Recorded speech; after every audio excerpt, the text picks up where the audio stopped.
Namo tassa bhagavato arahato samma sambuddhassa. Namo tassa bhagavato arahato samma sambuddhassa. Namo tassa bhagavato arahato samma sambuddhassa. Buddhang dhammang sanghang namasami.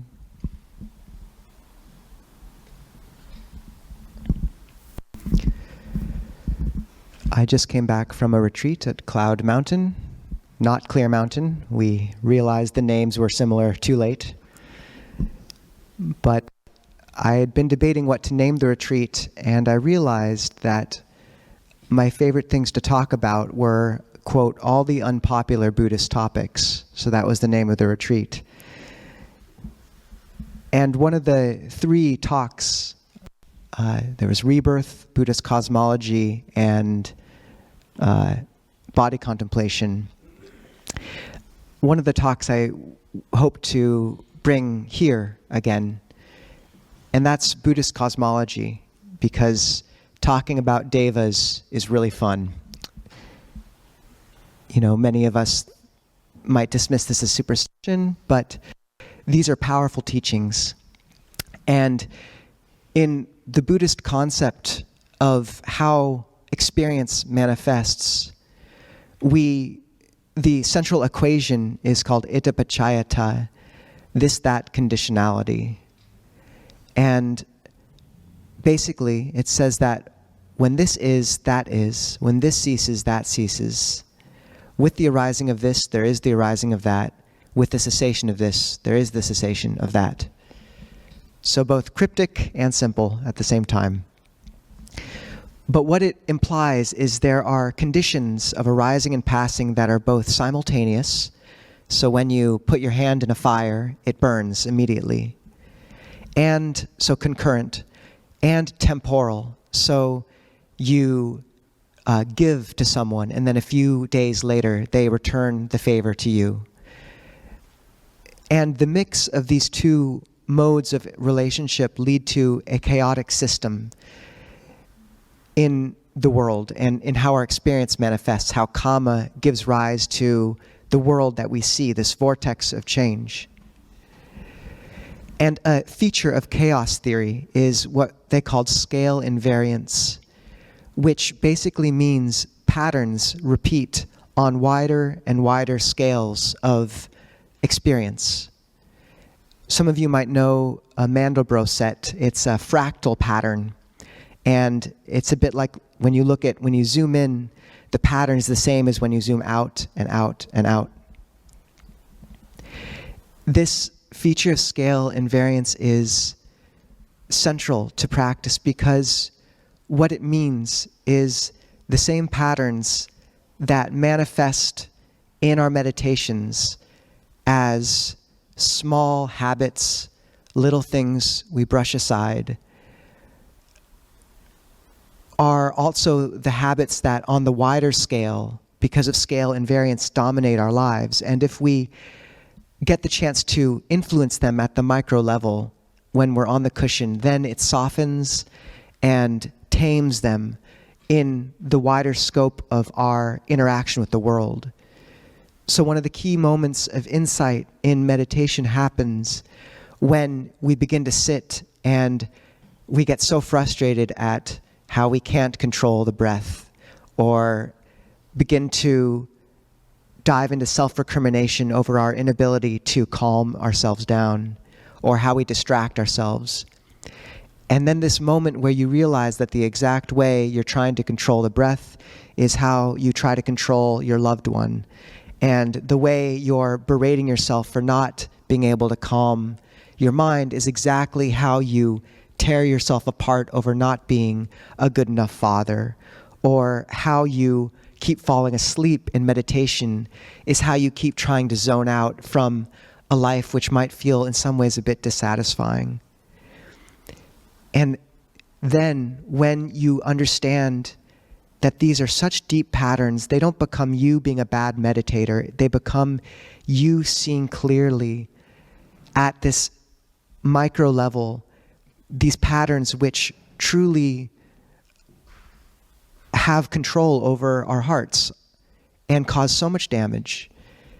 And if we get a chance to confront and work with them and soften them on the cushion, then that ripple plays out into the wider landscape of our being. This is scale invariance, the fractal, repeated, softened, dissolved. Where it plays into Buddhist cosmology is, in Buddhism, the cosmos is a reflection of the mind, and the mind is a reflection of the cosmos. The same angels and hell beings and ghosts which are spoken about in the texts are the same or are analogous to the angels and the ghosts and the hell beings of our hearts day to day. So there's a wonderful sutta where a man goes to a pond and he sees this band of asuras, which are like the titans, pop out of a lotus and jump into another lotus. And then a band of devas, angels, pops out of the lotus and chases them into the other lotus. And he goes to the Buddha and he says, "That was really weird." And the Buddha says, "There's a lot of stuff you don't know." So, first, it's important to say we come to Buddhism often with the idea of this sterile, secular teaching. And it's important to see that in Buddhism, a key difference between this and many faith-based religions is you are not required to believe in these things to practice Buddhism. It is not a binary of belief. The Buddha says that one protects truth by saying, if I have faith in something, you say, "I have faith in this." And if you believe in something because it's part of the lineage of teaching, you say, "I believe in this because it is part of a lineage of teaching." But you do not yet come to the conclusion, only this is true, everything else is false. This is Buddhist humility. And it's the route to world peace, because we can all kind of say, yeah, we don't really know, actually, but this is a working hypothesis. And in the meantime, the Buddha taught the handful of leaves, suffering and the end of suffering. And people pushed him for answers on the beginning of the universe, on the workings of karma, on what happens to an enlightened being after death. And time and again he said, "Did I tell you, if you come and ordain with me, I will teach you these things?" And the confronting monk said, no, you didn't. And he said, I said, come and ordain with me and I will teach you suffering and the end of suffering. So whether or not we believe in this whole realm, all these things that I'm about to speak about, we can still practice well, we can still meditate, and we can use these as images for what manifests in the heart. That being said, the Buddha, we come often to Buddhism thinking we've escaped from a fairly colorful cosmology of some other religion, and little do we know, the Buddhists have the most colorful cosmology of all, perhaps. We have angels, heavenly beings, hell beings, we have nagas, thunderbirds, and a bunch of other wonderful color. A lot of this comes from the commentaries, so it's not from the Buddha himself, but some of it is from the Buddha himself, and he certainly spoke about these beings. And I find it's a beautiful way to look at the mind in terms of practical day-to-day application. So Longpo Sumedho says, it's useful to imagine your mind states as breeds of dog. So we all have our inner Chihuahua kind of shivering in the corner. We have our Rottweiler, we have our Golden Retriever. And this is a way of doing that, but way more fun, because this is a very variegated cosmology, but every single mind state maps on to a realm. These are different frequencies we pass through day after day and life after life. So we'll begin with the most relevant, or one of them, the ghost realm. Oh no, first, the Buddha gives this beautiful analogy for the realms in the Mahasihananda Sutta, Majjhima Nikaya 12, the Middle Length Discourses. And he says, hell is a pit of glowing coals. The animal realm is a cesspit. The ghost realm is like a man dying of thirst under the hot sun, coming to a barren tree with a modicum of shade, trying to find respite. The human realm is a lush tree where this man, dying of thirst, burning under the sun, can come and rest under shade. The heaven realms are mansions, cool, brocaded, large. This is an exact quote. And then Nibbana, awakening, is an oasis, a pond of water where one drinks and lies down on the bank. And before moving on from that analogy, it's worth noting that the man in each of those analogies is starving for water, dying of thirst. And even though every realm above the ghost realm provides some measure of shade and coolness, the only place he actually finds water is awakening. All the others are just pit stops or distractions. But the ghost realm, it's in the middle, right below the human realm, but it's so relevant because it's where so many of us wander and rattle around through much of our lives. And these are called the pretas. I think they're best illustrated first in an image that is often used to depict the hungry ghosts, as we call them. These beings with huge bellies, hungry, but with a pinhole mouth because they're never able to drink or eat enough. They're always starving. But another analogy comes from a story I heard. I'm not sure if this one's true, but it's a bunch of monks wandering through Thailand, and they stop at a house and lay down for the night in a row. And the house is haunted. So because they're different heights, their heads are all kind of at odds with each other, up and down, out of alignment. And this ghost sort of shuffles over and gets kind of concerned and tries to straighten them all out. So he pushes them so all their heads are aligned. But they're all different heights, so then all their feet are out of alignment. So the ghost moves around, kind of gets concerned again, and shuffles all their feet into order. But now all their heads are out of alignment again. So the ghost moves back around, and I don't know if the monks were waking up or anything, but the obsession and the circling of the hungry ghosts, it's an echo of the human realm. It's of those analogies, you notice most of them are quite different, but the human realm is the lush tree and the ghost realm is the barren tree. These are an echo of each other. And this idea that the preta mind state is the obsessive one, there's something very comforting about being in a small closet you know well, of being in a gray household you've rattled around again and again. This is the mind state that obsesses and circles and rattles. And the way they say to treat a hungry ghost if you encounter one is to spread metta.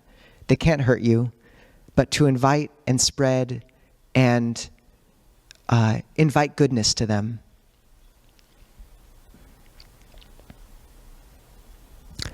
The next realm down is the animal realm. And we have this image in the West that the animals are these beautiful things we'd love to be born as, but animals are constantly afraid, and they're constantly hungry and searching for food.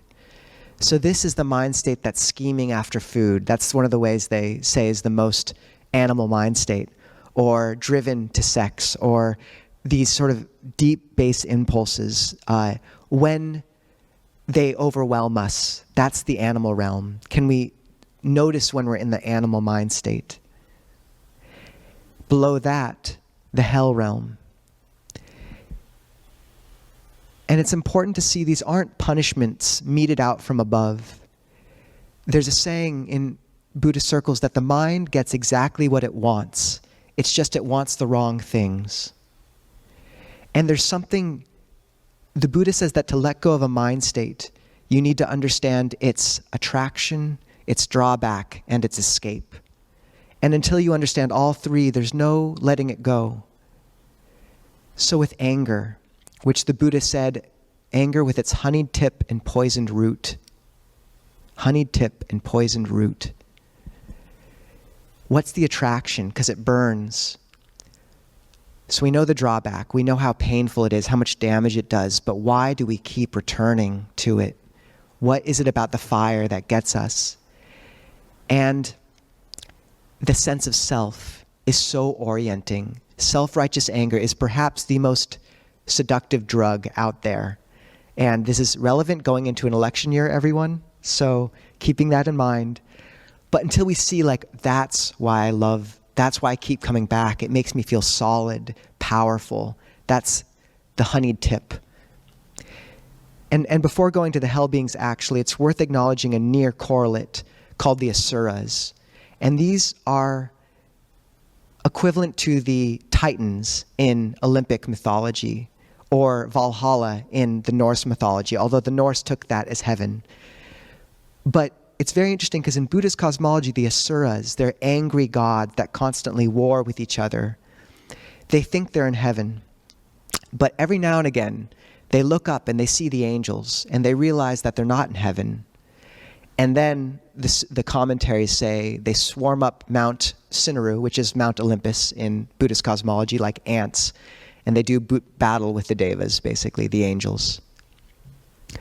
So this is commentarial. It's not straight from the Buddha's mouth in terms of these like colorful details.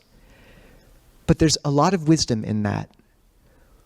We think in some ways anger is so seductive. You really can, and it's so convincing. It's so convincing when you're in there. It's easy to think it's heaven of a sorts. Not really in our better moments, but deep down, we wouldn't keep coming back unless we were finding something there that was profoundly attractive to us. And to notice that, to notice the attraction, and to know that we are, in that moment, a deluded titan, an asura.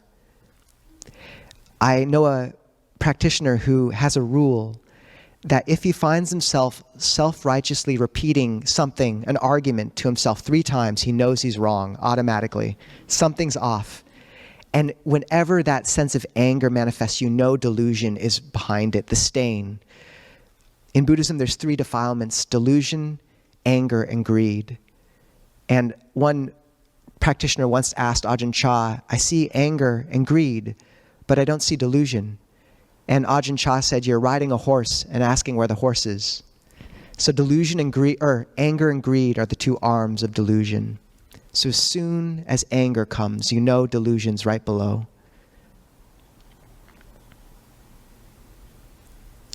The hell beings are depicted as, I believe the phrase is, packed together as tight as mustard seeds in a jar. They're curled in on each other.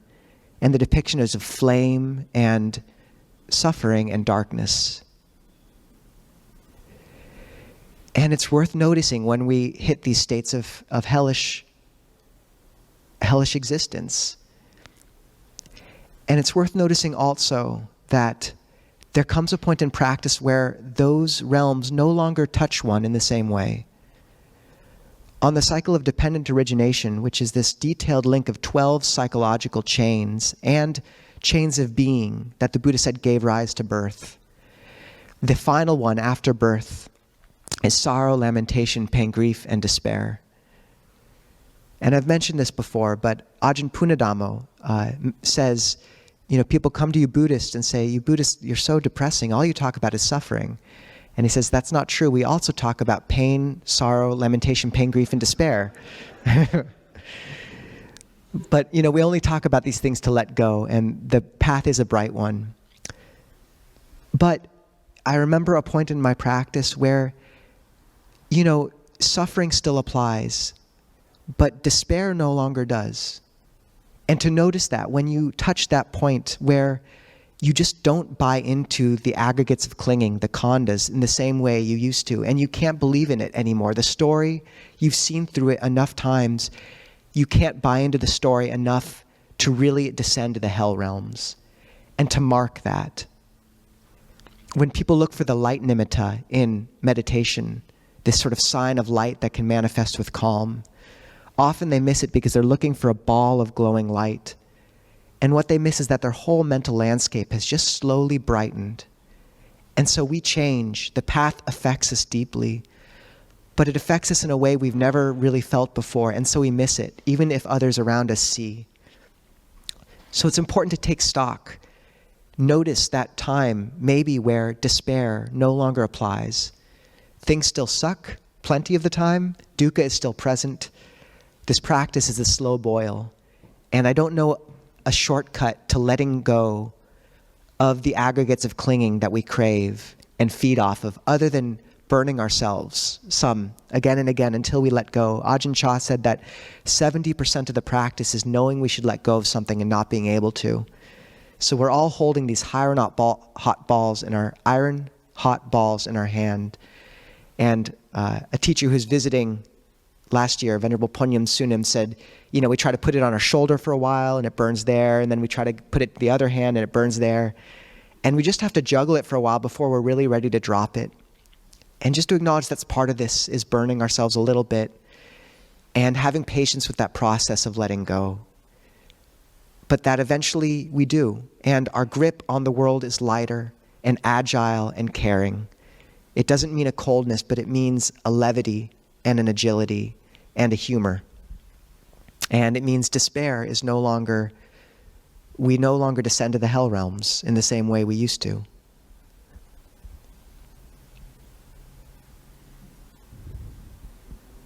There's the tale of a special bodhisattva in the Mahayana named Siddhigarvas, and it's said he has vowed to release all the hell beings, and they say that whenever he encounters a hell being, he reminds them of all the good things they did until their heart grows bright enough to release them. I just thought that was very beautiful.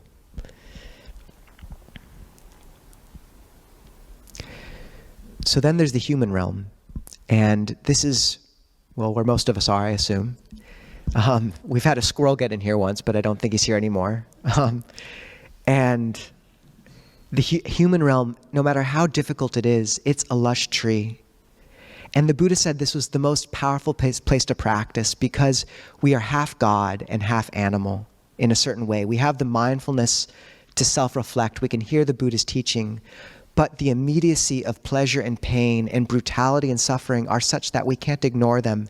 And that alchemy, that combination is so potent because it lets us truly confront dukkha and gain release. The devas, the angels, the Buddha said, though it's a pleasant existence, they grow heedless and they don't practice often. And then the Buddha or a monk or the Dhamma comes and teaches the Dhamma. And in the suttas, the Buddha says, then the angels grow afraid and say, oh no, we thought we were permanent, but we are impermanent. And the sense of carelessness. And there's plenty of analogs in a middle-class, comfortable existence in the Deva realms. So it's good to note that. And that in a real sense, the Buddha said that if we approach the difficulty and challenge of this human birth, the tragedy which is wound into it, with right view, with a view towards liberation and practice rather than seeking comfort, this is the most powerful, beautiful place we could possibly encounter the Dhamma. You are exactly where you need to be to practice with deep sincerity and fruit. And the difficult boss or the family member who's annoying you or the tragedy is exactly the place where you can confront and comprehend and let go of dukkha. This is the gift of the human existence, is its difficulty.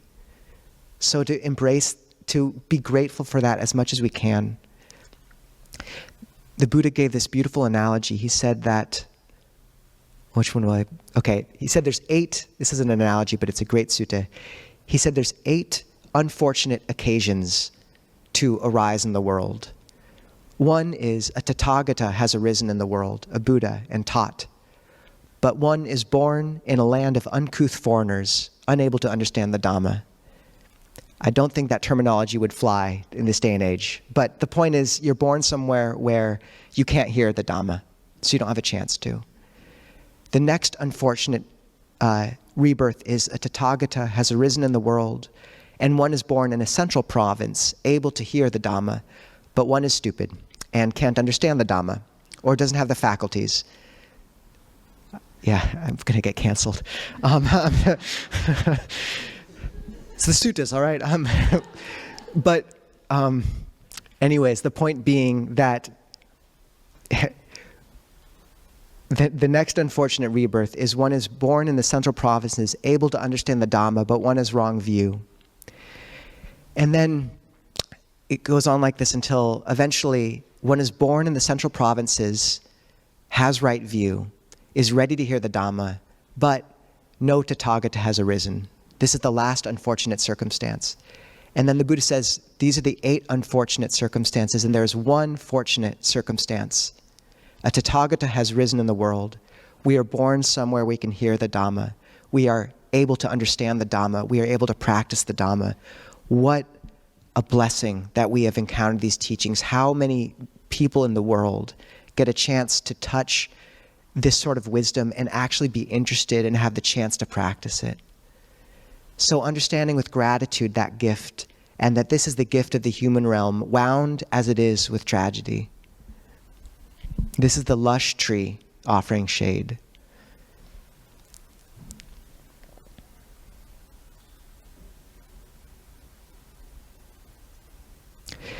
In the Deva realms are the angels, and their Deva, the word comes from bright, radiant. And the Buddha said we should recollect the Devas. And how you do that is you say, whatever morality, faith, generosity, learning, discernment those angels have, even that is in me. And just the sense like those are the qualities that make one an angel. Faith, generosity, learning, wisdom, morality. And that this is accompanied with a sense of brightness, and you see this in people. When I was at Mapjan with my teacher in Thailand,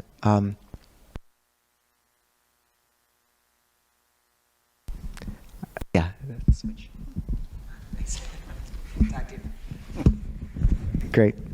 I said to my teacher, look, Ajahn, if I could see a Deva, I'd ordain for life. I don't know if you have a direct line to them, but if you could just let him know. And he said, look, you see Devas every day. Look around you. Look at these beautiful people.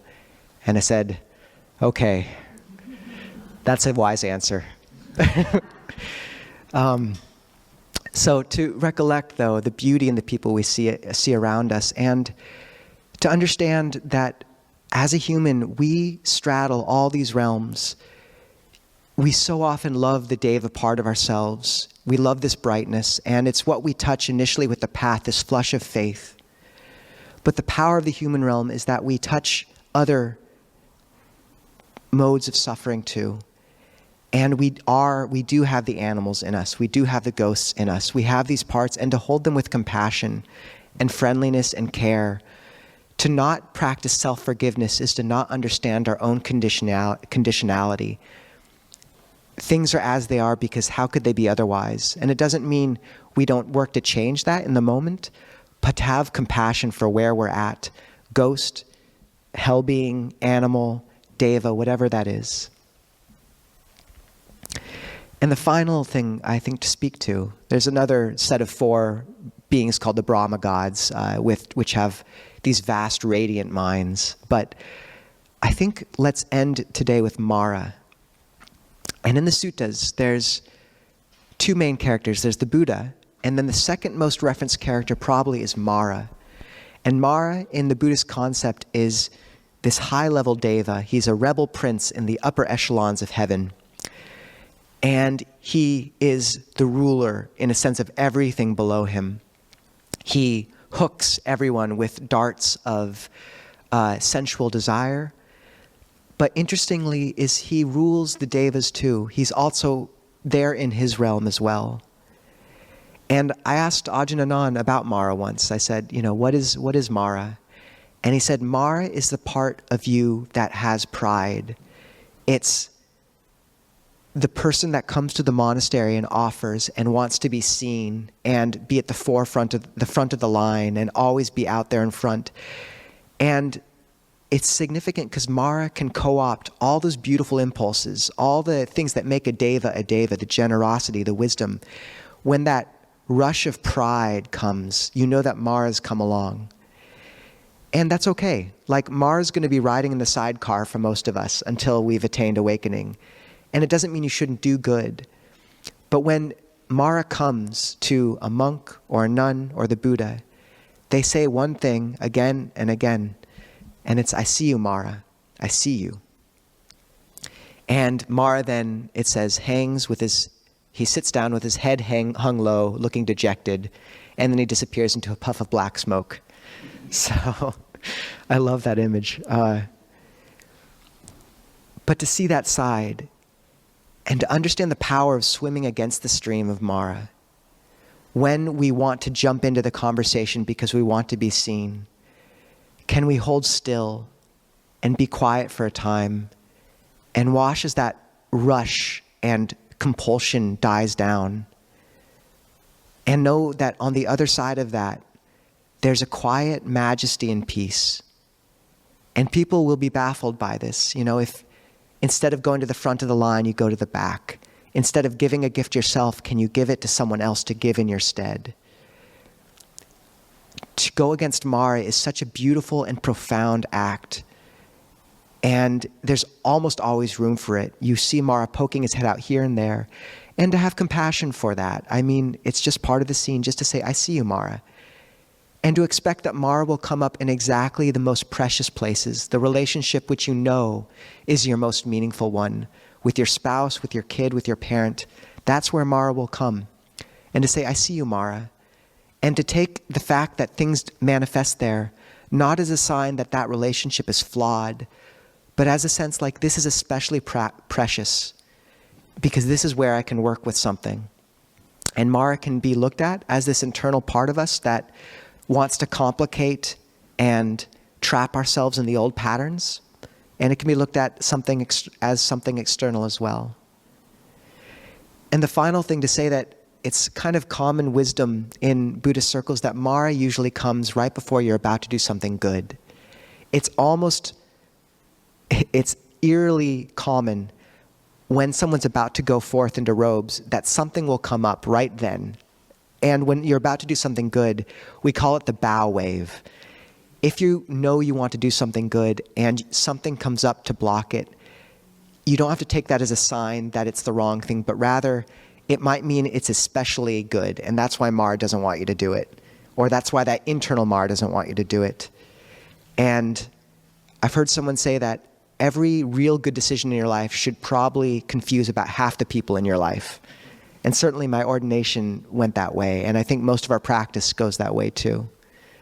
So just to expect Mara. And this isn't, there's a beautiful story of Anathapindika, one of the main disciples of the Buddha, chief layperson in giving.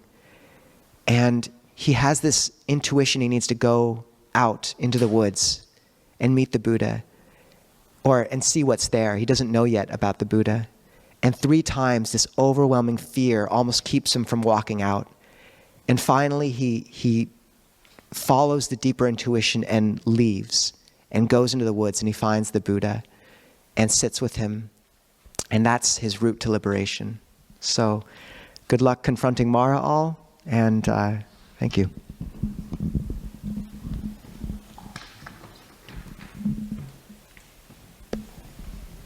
Handamayam Dhammakataya Sadhukaram Dharamase.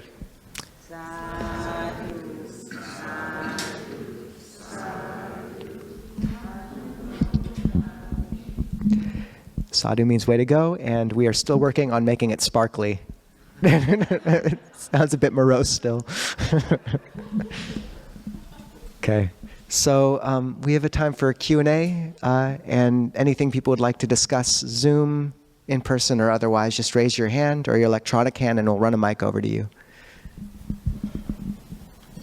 Kim.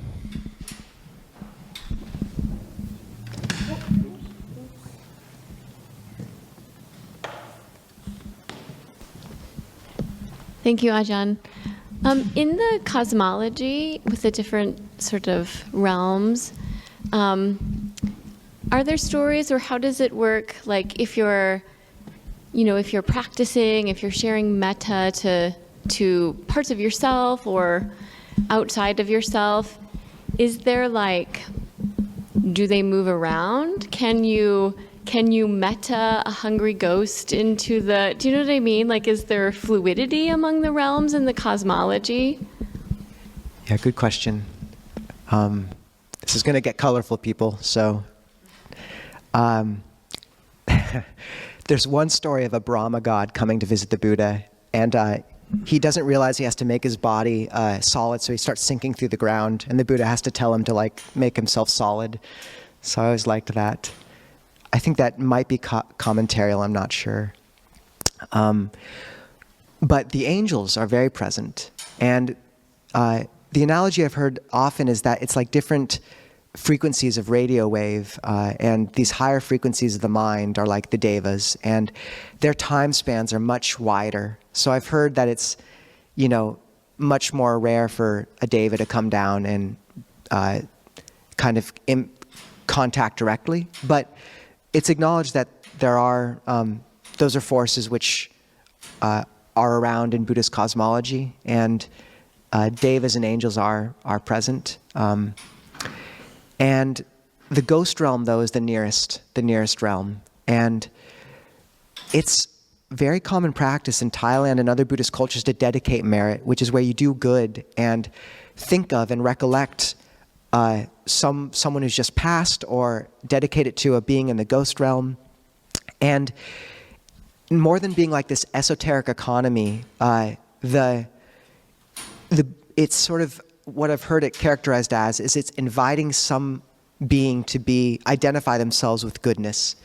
And it's like someone just calling you and saying they've done something good in your name. It just feels good, So the Buddha said that a being in the Preta realm can receive that. And in almost every culture except American, there is ritual and days, Dia de los Muertos. There's ways of recollecting and not forgetting the dead. So, the Buddha said that had real effect.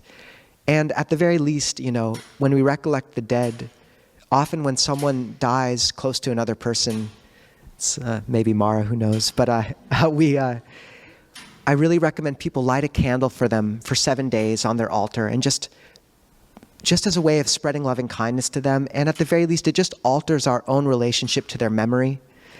But no, the Buddha spoke about these things. And I was staying at a monastery once, and a woman came and she said, I've had these dreams of my mom these past few weeks since she died. And she's shivering in rags. And she keeps asking for food and clothing. And Ajahn Kalyano said, she's in the Hungry Ghost realm. You need to do good and think of her and dedicate to her. And I said, afterwards, Ajahn Kalyano, like I've heard about this stuff in the sutras, but I've never seen this in person. And he said, this happens all the time. So, once again, don't want to turn us off the good secular Buddhists among us. That's fine. These really can be taken as analogies, but yeah, it's spoken of, definitely.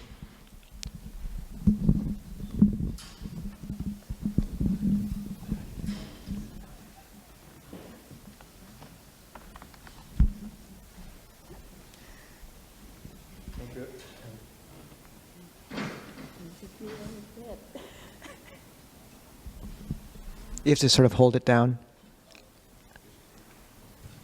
I can repeat your question too. Okay, thank you.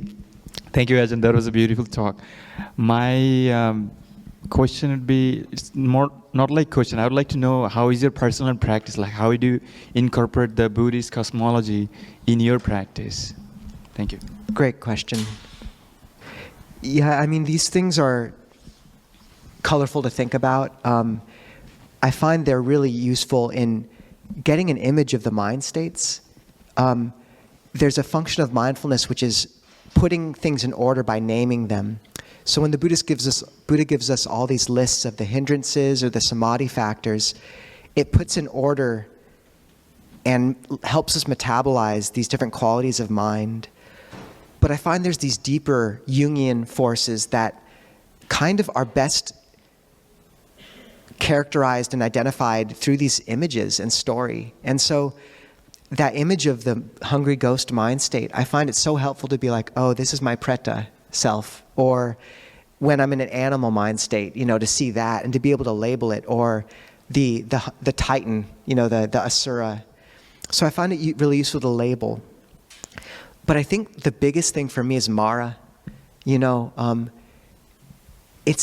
I don't know how Mara's managed to fly under the radar of Buddhist circles so much. I think it's one of his greatest tricks, but he is everywhere in the suttas, and he's constantly depicted as we are in his snare.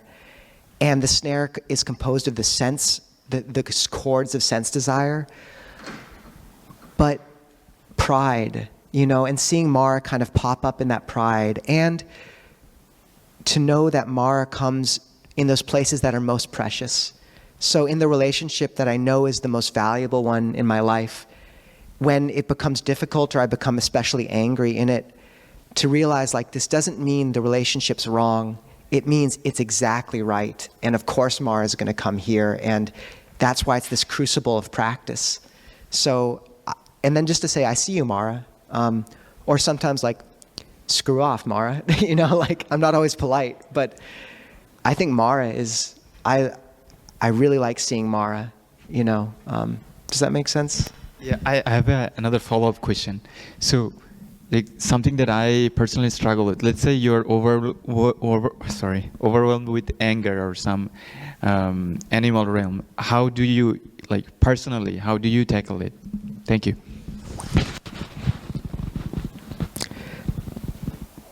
In right intention, which is the first of the Noble Eightfold Path, the Buddha defines it as the intention towards renunciation, the intention towards non-ill will, and the intention towards non-harming. And it's significant there that 2 of the 3 are about non-anger.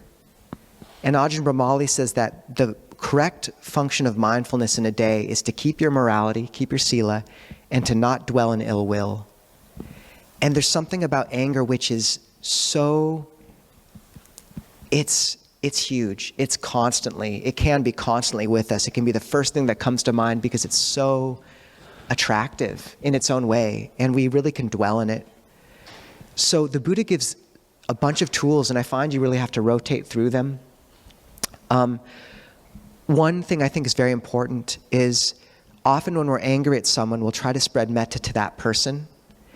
And really, I find a much more effective movement of the mind is spreading it to yourself, just for how much it hurts to be angry. Just be like, this is really painful. And it doesn't matter who you're spreading metta to. I mean, rarely can they really receive it. It's just the feeling of metta is what matters. It's for you. So holding yourself in that. Real good metta practice requires agility because it's such a sparkly object. We want to kind of shoot metta at a bunch of people, and we forget so often it's a much more humble act of turning towards your own pain and the First Noble Truth. The second thing I think is really useful with anger is to remember that the Buddha, in the Mahayana, they have this concept of the bodhisattvas as these beings that can kind of split off pieces of their mind and send them down to incarnate as experiences in our life, or the drunk on the side of the road, whatever, to teach us. And that the greatest teachings are from the difficulties. So I tell the story of this one monk I lived with who would admonish me about everything, from most everything, from how I wore my socks to how I closed the door. And it was annoying. And yet I thought, but they were all fair enough. Like I could probably wear my socks better, and part of me realized, if this was a teacher giving this much attention to me, I would take it as such a great teaching and chance for humility. So why don't I just take this person as my teacher? And that was the best practice I've had that year, was him. And we came out of it as good friends. So really to consider those people that are difficult in our lives as gifts and really try to hold it that way. And finally, this is one of my favorite suttas is, 2 of them. One of them is the Buddha says to work with resentment. First, you can bring someone to mind with loving kindness, compassion, or equanimity. So he skips sympathetic joy because I know he knows that's a tall order for someone we're angry at. You can reflect that they're the owner of their own karma, and then you can just not bring them to mind. And that's a really helpful thing. In the West, we think we have to confront all these shadows all at once, but it's okay. Just, if you can't forgive someone yet, just write their name on a piece of paper and tuck it in a drawer for 3 months, and just don't think about them for those 3 months, and see if you take their name out after 3 months, maybe you can actually think of them with a sense of distance. So There's a lot of different techniques. Yeah. Did that help at all? Thank you. It did. Okay. Thank you. Yeah, there's another great sutta. You can run the mic over, but please. We've got a few Zoom questioners as well. Okay, let's go for the Zoom. I think Charles was first. Good morning, Ajahn. What a lovely talk. It's so nice to see you. I have a couple of questions. One is, I would say, sort of basic and practical. I'm about to go on a personal retreat for a week, only a brief week, and if you might have some general thoughts on that. I've already downloaded some Ajahn Brahm podcasts, so I'm kind of equipping myself that way. But my second question relates to the comment in the Samyutta Nikaya 4710. Ananda, I have taught development by direction. I have taught development without direction. I'm kind of curious about the difference between those two. But also with respect to direction, Bhikkhu should then direct his mind towards some inspiring sign. I'm not quite sure what that means. Thank you, Charles. Good to see you. Good to see you. So retreat,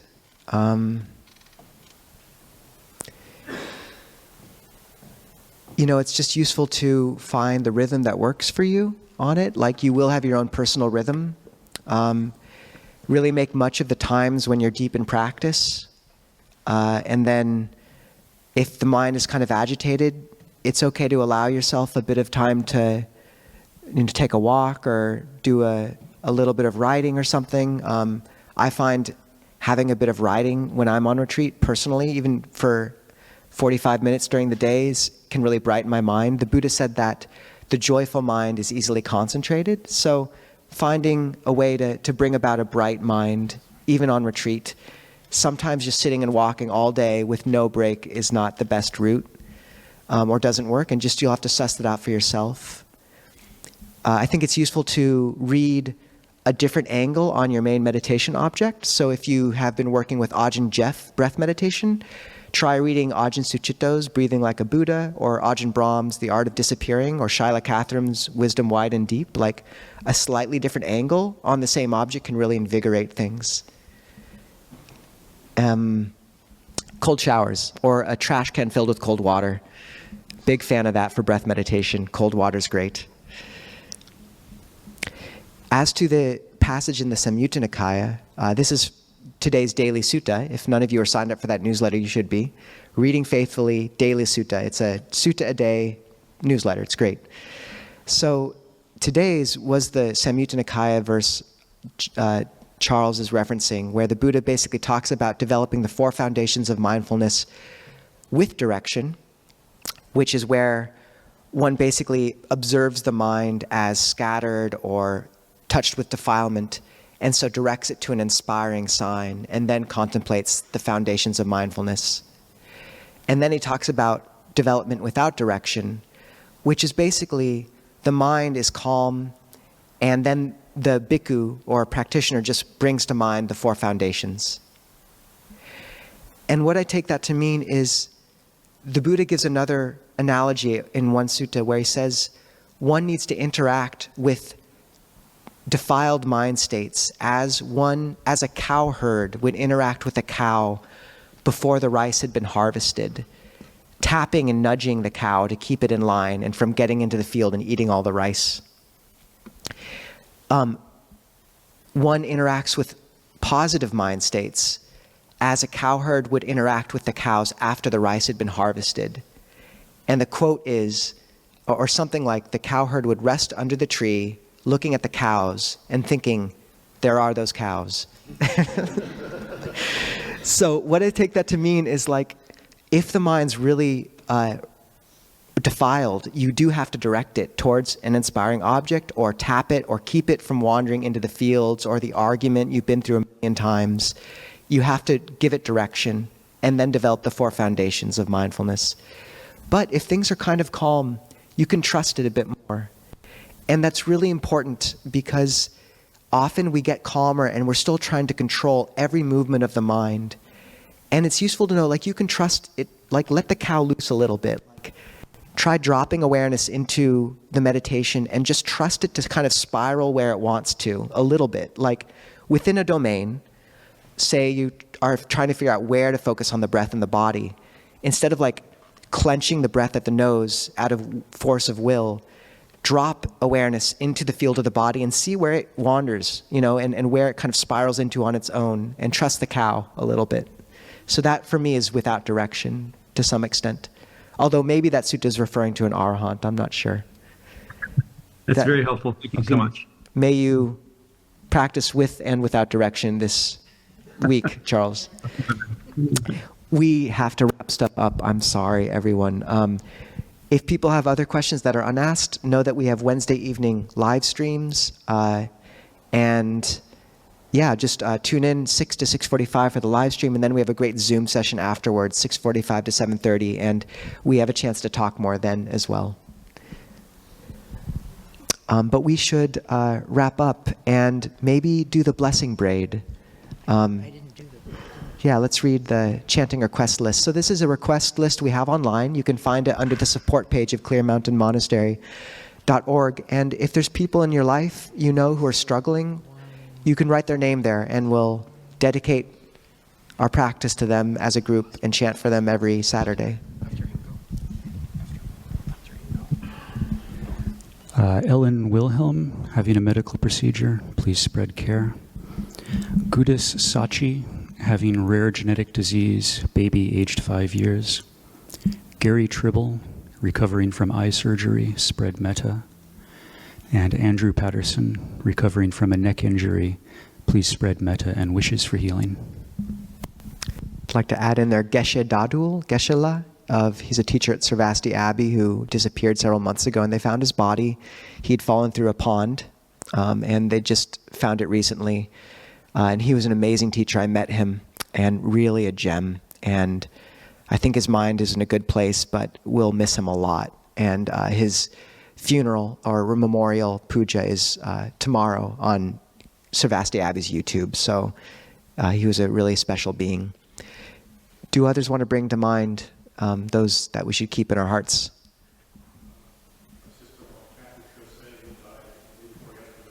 Kathy, who died the day before yesterday. Chris.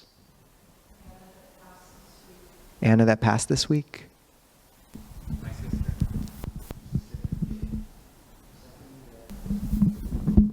Persephone, Kim's cat, who's passing soon, perhaps.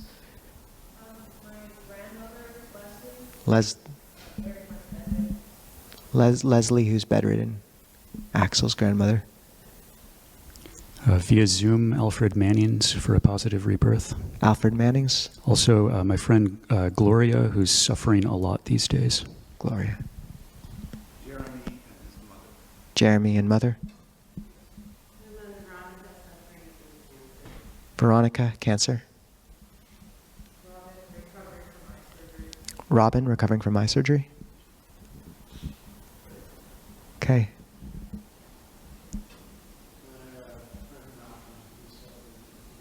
Malcolm, cancer. It's good to remember all these people. So we can dedicate the goodness of our practice to them together and chant for them. Let's chant the Buddha's words on loving kindness, page 37. If you're on Zoom, you should find the link to the chanting book in the chat, page 37. YouTube, it should be in the show notes.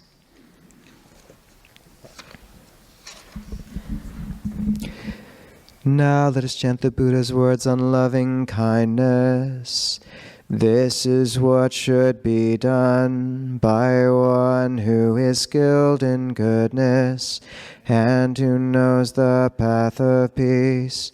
Let them be able and upright, straightforward and gentle in speech, humble and not conceited, contented and easily satisfied, unburdened with duties, and frugal in their ways, peaceful and calm and wise and skillful, not proud and demanding in nature.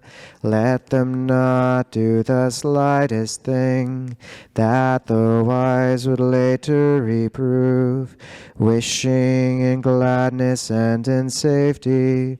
May all beings be at ease, whatever living beings there may be, whether they are weak or strong, omitting none, the great or the mighty, medium, short, or small, the seen and the unseen, those living near and far away, those born and to be born.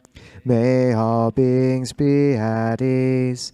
Let none deceive another, or despise any being in any state. Let none through anger or ill will wish harm upon another, even as a mother protects with her life her child, her only child. So with a boundless heart should one cherish all living beings, radiating kindness over the entire world, spreading upwards to the skies and downwards to the depths, outwards and unbounded, freed from hatred and ill will. Whether standing or walking, seated or lying down, free from drowsiness, one should sustain this recollection. This is said to be the sublime abiding, by not holding to fixed views, the pure-hearted one, having clarity of vision, being freed from all sense desires, is not born again into this world.